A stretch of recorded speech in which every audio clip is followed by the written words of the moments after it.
शाम के 6 बज रहे थे, लेकिन आसमान में छाए घने काले बादलों ने दिन को ही रात में बदल दिया था। कबीर अपनी एसयूवी कार चला रहा था। उसके बगल वाली सीट पर समीर बैठा था, जो हमेशा की तरह अपने फोन में कुछ ढूंढ रहा था। पीछे की सीट पर रोहन गहरी नींद में सो रहा था।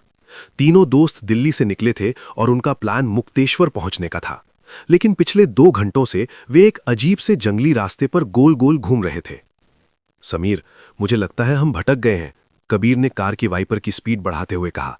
बाहर तेज बारिश शुरू हो गई थी और पहाड़ों की घुमावदार सड़क पर गाड़ी चलाना मुश्किल हो रहा था।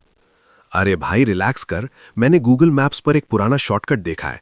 इसे श्यामगिरी बाईपास कहते हैं। ये हमें सीधे मुक्तेश्वर पहुंचा देगा और हमारे 2 घंटे बचेंगे, समीर ने अपने फोन की स्क्रीन दिखाते हुए कहा, जिसमें एक पतली सी लाल लकीर जंगल के बीच से गुजर रही थी। तभी पीछे बैठा रोहन अचानक एक झटके के साथ उठ बैठा। उसका माथा पसीने से भीगा हुआ था। कबीर, गाड़ी वापस घुमा ले, मैंने बहुत बुरा सपना देखा है। मुझे इस रास्ते से बहुत अजीब सी घबराहट हो रही है। रोहन हमेशा से थोड़ा डरपोक और अंधविश्वासी था। तू फिर शुरू हो गया? समीर हंसा। कुछ नहीं होगा मेरी जान, बस 1 घंटे की ड्राइव है। कबीर ने समीर की बात मानकर कार को उस कच्ची पगडंडी पर मोड़ दिया। जैसे ही कार ने उस रास्ते पर प्रवेश किया, ऐसा लगा जैसे उन्होंने किसी दूसरी ही दुनिया में कदम रख दिया हो। सड़क के दोनों तरफ देवदार और चीड़ के पेड़ इतने घने थे कि आसमान का एक टुकड़ा भी नजर नहीं आ रहा था। बारिश की बूंदें कार की छत पर ऐसे गिर रही थीं जैसे कोई हजारों पत्थरों की बारिश कर रहा हो। करीब आधे घंटे कब चलने के बाद कार का जीपीएस सिग्नल पूरी तरह से गायब हो गया। समीर के फोन की स्क्रीन ब्लैंक हो गई। यार, यहां तो नेटवर्क ही नहीं है, समीर ने फोन को हिलाते हुए कहा। कबीर की नजरें सामने सड़क पर गड़ी थीं। अचानक कार की हेडलाइट की पीली रोशनी में कुछ अजीब सा दिखा। सड़क के बीचों बीच एक बहुत बड़ा पुराना पेड़ गिरा हुआ था, जिसने रास्ता पूरी तरह से बंद कर रखा था। कबीर ने जोर से ब्रेक मारा। कार कीचड़ में फिसलती हुई पेड़ से बस कुछ इंच की दूरी पर जाकर रुक गई। तीनों दोस्त धड़कते हुए दिल के साथ कार में बैठे रहे। बाहर का सन्नाटा इतना गहरा था कि बारिश की आवाज भी अब डरावनी लग रही थी। सबसे अजीब बात यह थी कि जंगल में झिंगरों या किसी भी जानवर की कोई आवाज नहीं थी। जंगल पूरी तरह से मुर्दा लग रहा था। मैं बाहर जाकर देखता हूं कि पेड़ को हटाया जा सकता है या नहीं, कबीर ने अपनी टॉर्च उठाते हुए कहा। मैं भी चलता हूं, समीर ने कहा। रोहन कार के अंदर ही सिकुड़ कर बैठा रहा।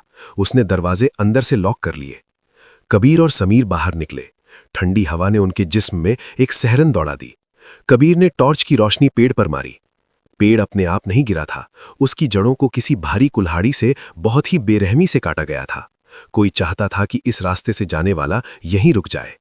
तभी समीर की नजर सड़क के किनारे लगे एक पुराने काई जमे मील के पत्थर पर पड़ी। उसने कबीर के कंधे पर हाथ रखा और उस पत्थर की तरफ इशारा किया। पत्थर पर लाल रंग से कुछ लिखा था, जो बारिश के पानी में बहकर खून की तरह लग रहा था। पत्थर पर लिखा था, श्यामगिरी 0 किलोमीटर, आगे मौत है।